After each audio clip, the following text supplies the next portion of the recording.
Olá, tudo bem? Está no ar mais um Universiência, o primeiro programa brasileiro de TV e internet realizado por meio de uma parceria entre TVs e instituições públicas de ensino superior nordestinas.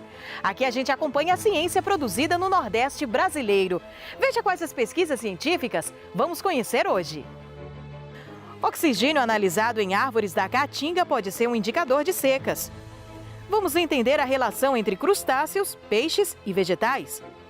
Você vai conhecer um projeto coordenado pelo Instituto Federal do Maranhão, que incentiva a produção de pequenos psicultores. E ainda, cientistas da Universidade Estadual do Sudoeste da Bahia encaram o desafio de plantar café conilon em altitudes totalmente contrárias à preferência da espécie.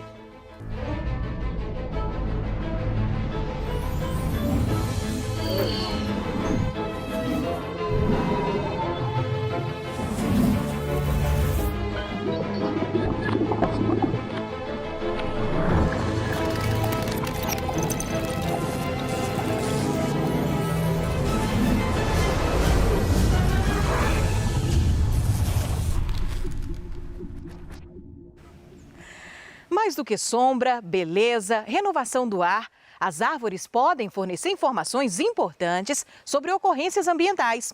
O registro de incêndios florestais, por exemplo, deixam marcas visíveis. É possível também analisar oxigênio e observar o indicativo de seca na Caatinga. Quem faz essas interpretações é a dendroecologia, ciência que extrai informações dos anéis de crescimento no caule das árvores. Os cientistas da Universidade Federal de Sergipe explicam o assunto para a gente.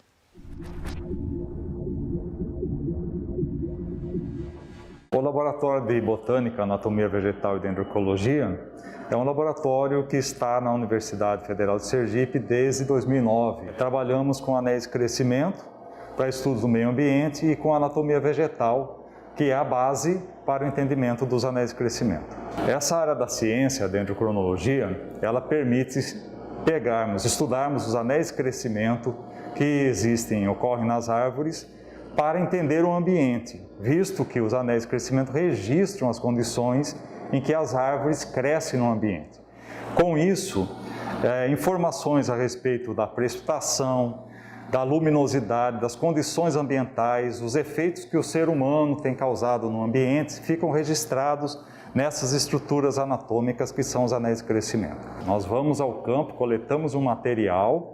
Normalmente é um material pequeno, uma amostra pequena como essa, que permite extrair essas informações. Nós temos que entender o ambiente para poder interpretar aquilo que a planta registrou no seu próprio crescimento. O laboratório também abriga a Xiloteca da UFES, que é uma coleção científica de madeiras. Todo o material que é coletado durante as pesquisas no campo, nas florestas, seja da Caatinga ou da Mata Atlântica do Nordeste, vem para o laboratório, passa por um processo de polimento e demais etapas, e após as análises, essas amostras vão para o acervo da Xiloteca da UFES. Esse material serve tanto para publicações científicas, assim como estudo e formação profissional dos alunos de biologia, engenharia florestal, ou visita de demais pesquisadores que queiram entender um pouco sobre a biodiversidade e identificação da madeira das espécies que ocorre aqui no Nordeste do Brasil. Principalmente em áreas do semiárido de Sergipe, temos estudado muitas populações de árvores que nos mostram as condições que a aridez proporciona para o crescimento dessas plantas. O quanto essa falta de chuva pode influenciar no crescimento destas árvores. Entre as pesquisas que são desenvolvidas aqui no laboratório, uma delas foi realizada em parceria com uma universidade alemã e a UFES, através de uma bolsa de pós-doutorado da CAPES. Nessa pesquisa, nós analisamos uma espécie de cedro, que é a Cedrela odorata, e estudamos os últimos 50 anéis de crescimento das árvores, ou seja, os últimos 50 anos. Utilizamos os isótopos de oxigênio e conseguimos mostrar que a variação dos isótopos de oxigênio que ocorre nos anéis de crescimento são influenciadas não só pelas chuvas, mas também por toda uma condição de umidade que é típica da Caatinga. Então, a temperatura do ar, a umidade relativa do ar e também o déficit hídrico do solo influenciam nessa razão isotópica do oxigênio nos anéis de crescimento. E nós conseguimos mostrar, então, que os isótopos de oxigênio das árvores da caatinga, eles servem como indicadores de variações hidrológicas dessa região. Além disso, a nossa pesquisa também mostrou que, a partir da década de 90 e especialmente dos anos 2000, as condições de seca no Nordeste, especialmente na caatinga, aumentaram muito em comparação às décadas anteriores. E isso foi registrado na razão isotópica do oxigênio que está presente na celulose das árvores. Se nós voltarmos ao passado durante décadas, podemos encontrar outros períodos com secas também prolongadas, não tão intensas ou tão prolongadas como essa que passamos recentemente. E no próximo bloco você confere um sistema que mistura o cultivo de peixes e a hidroponia. A gente volta já já.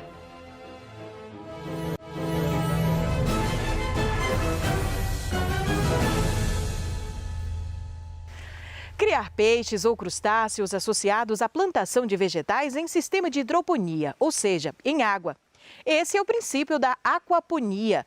Na Universidade Federal do Ceará, professores utilizam a técnica sustentável para criar tilápia, plantar alface e gerar renda extra para o pequeno produtor. Parece até um buquê de noiva, mas é apenas um pé de alface. O tamanho avantajado tem explicação. Ele é totalmente livre de agrotóxicos e foi cultivado de um jeito diferente. Estamos no Departamento de Engenharia de Pesca da Universidade Federal do Ceará, um lugar onde se estuda muito mais que peixes. A ideia foi da equipe do professor Oscar Pacheco. Eles resolveram apostar num consórcio entre a criação de tilápia e a plantação de alface hidropônico. Essa criação, do alface juntamente com os peixes é chamado de sistema aquapônico, que é a junção da aquicultura, que é a criação de organismos aquáticos, com a hidroponia, que é o cultivo de vegetais sem solo. O que acontece é que a água de descarte da criação das tilápias e dos organismos aquáticos de maneira geral, ela é rica em nutrientes. E essa água rica em nutrientes, quando ela é descartada no meio ambiente, ela causa um tipo de poluição chamada eutrofização. Então o que acontece aqui é que a gente utiliza a água proveniente da criação dos peixes rica em nutrientes para passar pelas alfaces. Então a alface ela não fica totalmente submersa na água, somente as raízes da alface ficam dentro da água, e quando a água da criação dos peixes passa pela raiz das alfaces, ou seja, outra hortaliça qual for, ela absorve os nutrientes da água e se desenvolve. Os pés de alface são plantados em calhas, que ficam sobrepostas aos tanques de cultivo de tilápia. O custo não é alto, com as calhas feitas de canos comuns abertos ao meio. Bombas fazem a água dos peixes circular pelas calhas, levando para os vegetais uma água rica em material orgânico. A Daniela fez desse projeto sua tese de doutorado em engenharia de pesca, uma pesquisa que ela já compartilha com os estudantes da graduação, já que ela também é professora substituta do departamento. Os peixes vão estar no tamanho certo para o consumo em 6 meses e a alface levará no máximo 40 dias para chegar no ponto de colheita. O sistema gera produtos durante o ano inteiro. O que eu posso tirar de mais importante dessa nossa pesquisa com o sistema aquapônico é que é um sistema rentável, onde você pode produzir peixes e hortaliças no mesmo ambiente, trazendo um alimento de qualidade para a população e usando o mínimo de água possível, já que a gente trabalha com um sistema de recirculação. A gente não usa nenhum tipo de agrotóxico, então esse alface ele é produzido livre desses químicos, e também a gente não usa outros tipos de solução, como na hidroponia usa-se uma solução nutritiva. Aqui a solução nutritiva que a gente usa é a água dos peixes, que é rica em determinados nutrientes, por exemplo, como o nitrogênio e o fósforo. Aluna do 3º semestre e bolsista de iniciação acadêmica, Risete também participa do projeto. Fico muito feliz de uma ideia assim, de sustentabilidade, né? Já que o nosso planeta está passando por essa situação, né? Os recursos alimentares estão, né? A população aumentando, o recurso alimentar diminuindo, e essa é uma ideia renovável, né? Sustentável. Como eu estou no 3º semestre, né? Já iniciei na pandemia. Poder participar de um projeto aqui na estação me ajudou muito na parte prática, né? Entender mais esse lado, não ver só a teoria. A sustentabilidade é um dos destaques nesta pesquisa, já que o sistema é econômico no uso da água. Aqui se utiliza no máximo 10% de toda a água que seria usada num sistema convencional de produção de alface e peixes. Isso porque a água é reutilizada de forma prolongada, sendo reposta apenas por causa da evaporação e das lavagens dos filtros. A solução pode ser uma alternativa rentável para o homem do campo. Para aquele produtor que dispõe de pouca água, né, se a gente conseguir montar realmente um sistema desse de recirculação, com certeza o pequeno produtor vai conseguir tirar o alimento para a família e ainda conseguir ganhar uma renda extra, né?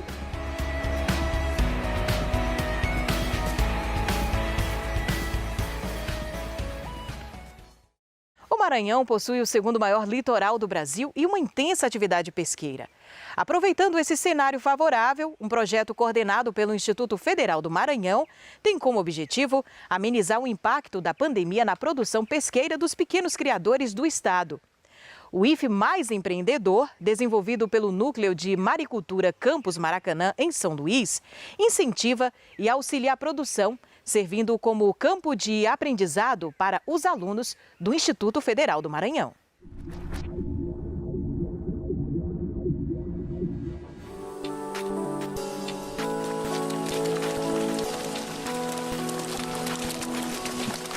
O projeto Avaliação do Impacto da Pandemia em Piscicultura de Pequeno Porte na Zona Costeira Amazônica, especificamente na Ilha do Maranhão, tem como objetivo avaliar quais foram os impactos da pandemia e especificamente em empreendimentos de médio e pequeno porte. É importante ressaltar que esse projeto ele é coordenado por mim, que sou do IFMA Campus Maracanã, mas também envolve uma ação multicamp com o IFMA Monte Castelo e o IFMA São José de Ribamar. Então tem um grupo de professores trabalhando de diferentes áreas para conseguir prestar uma consultoria efetiva a esses empreendedores.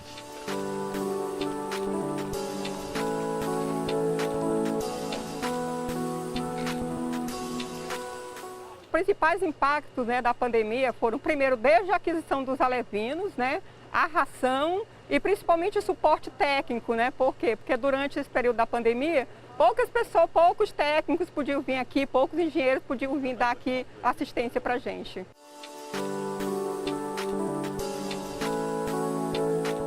Esse projeto ele tenta focar também no ensino, na pesquisa e na extensão. Então eles terem essa vivência com o produtor é muito importante, porque ele consegue entender quais são os riscos da atividade no dia a dia, como o manejo deve ser realizado. Então essa troca entre aluno e produtor é importantíssimo, porque quando ele chegar no mercado de trabalho, ele vai estar mais apto a lidar com as situações do dia a dia de um empreendimento.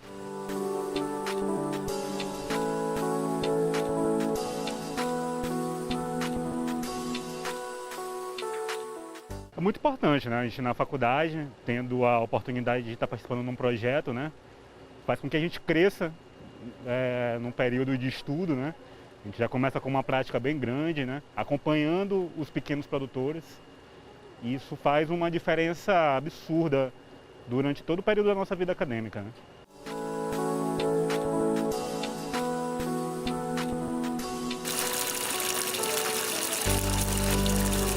A gente só teve a ganhar com essa parceria, porque a gente como produtor, a gente tem poucas informações a respeito, né? E os alunos, eles vieram a somar, a trazer essas informações para a gente ajudar, desde a detectar pequenas dificuldades, né, que a gente venha a ter, e eles vieram identificar e a corrigir esses defeitos.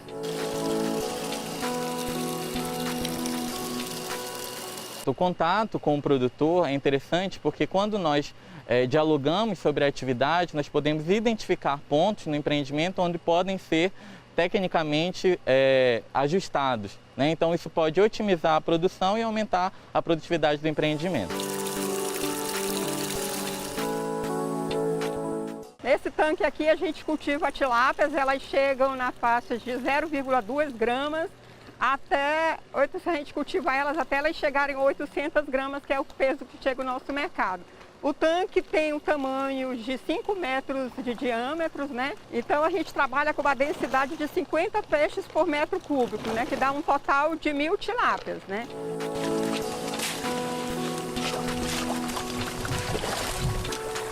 Como a gente está estudando os impactos da pandemia, né? Diretamente nas pisciculturas, o que me deixou mais surpreendido foi a forma do preço dos insumos, né? E isso tem vindo da maioria dos produtores que nós acompanhamos, né? E isso é um complicador.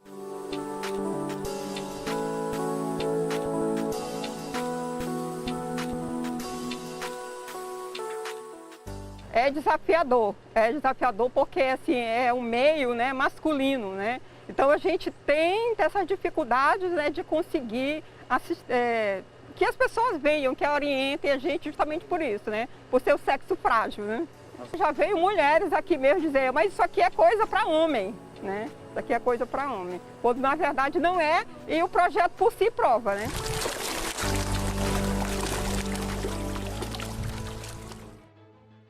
Daqui a pouco, na divisa entre Minas e Bahia, um cafeicultor encarou um desafio junto com pesquisadores da Universidade Estadual do Sudoeste da Bahia.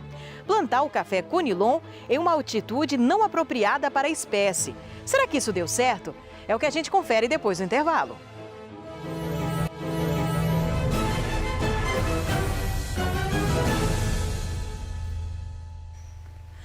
Quem produz café sabe que o tipo arábica é plantado em altitudes mais elevadas. A bebida feita a partir dele é considerada nobre por sua complexidade de aroma e sabor. Já o tipo Conilon, muito utilizado no café solúvel, é produzido em regiões litorâneas. Na divisa entre Minas e Bahia, um produtor rural aceitou o desafio da Universidade Estadual do Sudoeste da Bahia para plantar o café Conilon em uma altitude não apropriada para a espécie. E a gente confere o resultado agora.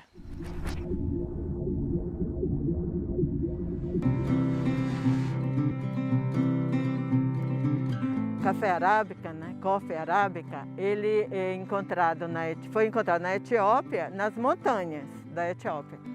Então, ele é adaptado a regiões altas, acima de 700 metros. Entre 600 a 1000 metros, 1000 metros e 100, por exemplo, Chapada Diamantina, 1.300 metros.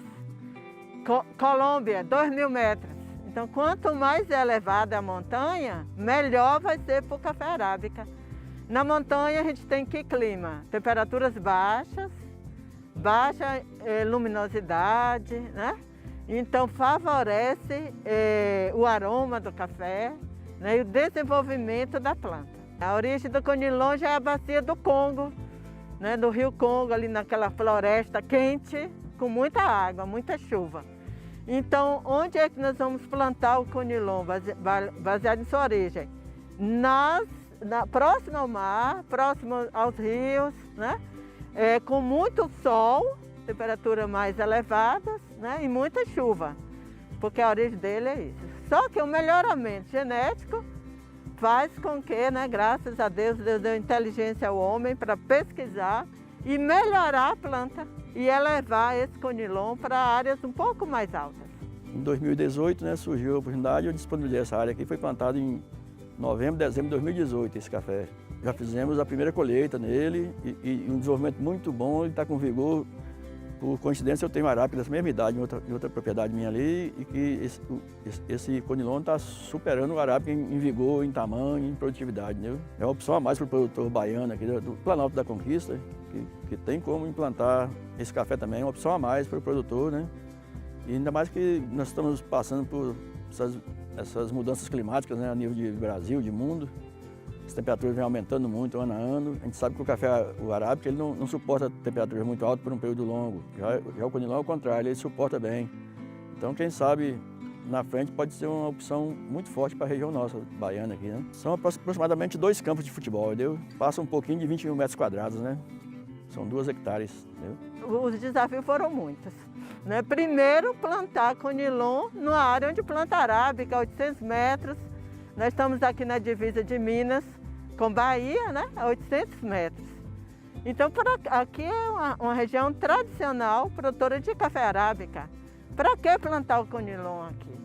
Porque pelas pesquisas, as revisões que nós fazemos de literatura, nós vimos que o próprio estado do Espírito Santo, que é o produtor de conilon, já estava levando a cultura do conilon para 600 metros, né?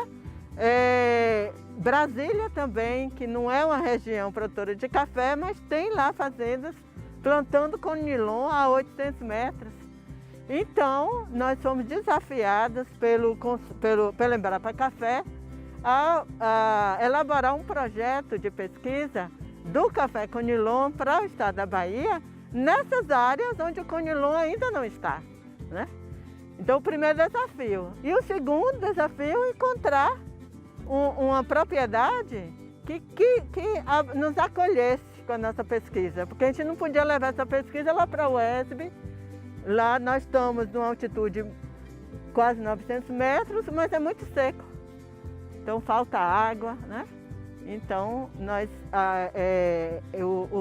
a Fazenda Sol Nascente, o senhor Gilson Maia, nos acolheu aqui com essa pesquisa. Daí a vantagem da pesquisa. A pesquisa é para isso, para observar quais são os clones que melhor vão se adaptar nessa altitude.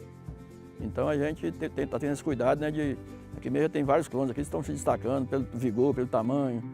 Tem clones mais precoces, clones medianos e clones tardios, né? Aí isso tudo aqui esse ano já foi mostrado isso aqui, né? Teve café que chegou bem mais cedo, outro está médio, outro ainda verde, né? Aí a pesquisa está indo bem, né? Nesse sentido aí, a gente está sempre observando, está faltando ainda quantificar, né, a colheita. Aí isso aí vai ser um trabalho a cargo da UESB, dos pesquisadores, para a gente fazer fechar esse contato, né, para quantificar isso aí, para ir para o papel, né, para as pesquisas. Claro que vai ter aquelas linhagens que melhor vão se adaptar, né? Daí a importância da gente, como produtor, observar, né, os pesquisadores também, a gente tudo um trabalho conjunto aí, né, para a gente definir depois, no futuro, quais vão ser os melhores materiais, né? Aí a partir daí você pode multiplicar esses materiais para você implantar em outras regiões, né, assim, com essa altitude, acima de 800 metros. Bem, e aí, por que o conilon vai entrar? Por quê?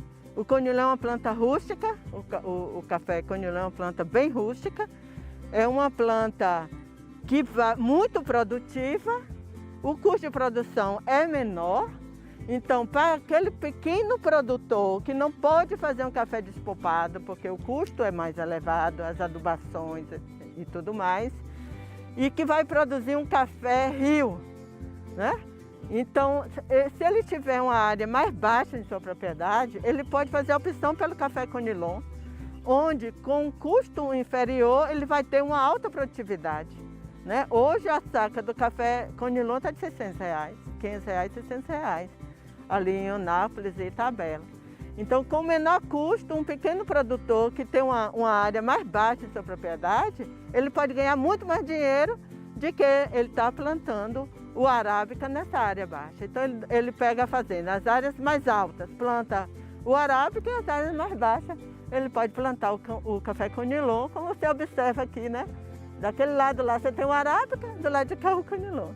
Eu estou muito satisfeito e eu acho que, quem sabe, daqui a alguns anos vamos ter um polo até grande do conilon aqui nessas regiões de Chapada nossa, aqui as Chapadas Altas, chamadas, né, que é Planalto da Conquista, né, que é mais alta.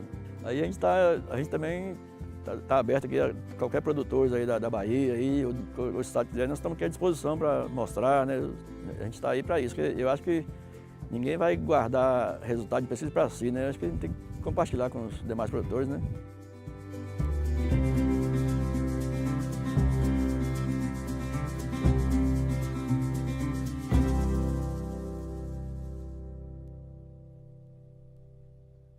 E o Universiência de hoje vai ficando por aqui. Na próxima edição, voltamos com mais pesquisas científicas do Nordeste para você. Tchau, tchau e até lá!